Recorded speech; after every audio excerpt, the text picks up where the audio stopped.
Cloning அப்படின்னா it's a technique scientists use to make exact genetic copies of living things. Genes, cells, tissues, and even whole animals can all be cloned. Some clones already exist in nature. Single cell organisms like bacteria make exact copies of themselves when they reproduce. This, in short, is cloning.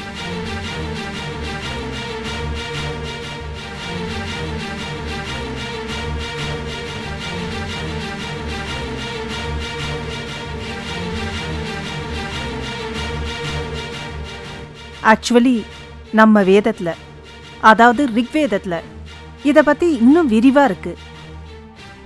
ரிக்வேதத்தில் ருபு, Vajra, விபுன்னு 3 brothers இருந்ததாக கூறப்பட்டிருக்கு.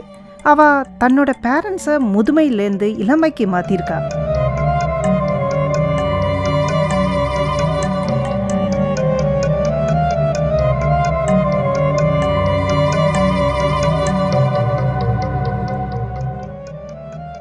அதோடு இல்லாமல் பசு, குதிரை இதோட குளோன்ஸும் create பண்ணியிருக்கிறதா ரிக்வேதத்தில் சொல்லப்பட்டிருக்கு.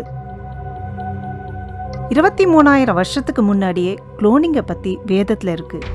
வேறு காலகட்டத்தில் வாழ்ந்த கண்வ மகரிஷி, ஆங்கிரசர், தீர்க்கதமசர், விஸ்வாமித்ரர், வாமதேவர், வசிஷ்டர், ஸ்ருணு முதலான ரிஷிகள் ருபூஸை பற்றியும் குளோனிங்கை பற்றியும் எழுதியிருக்கா அவளோட சம்ஹீதங்களில்.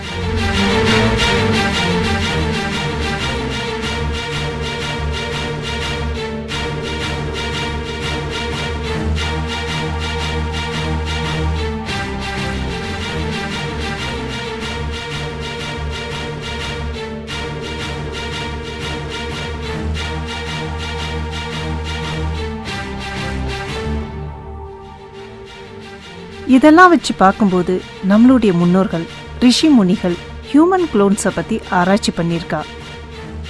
So human clones R possible.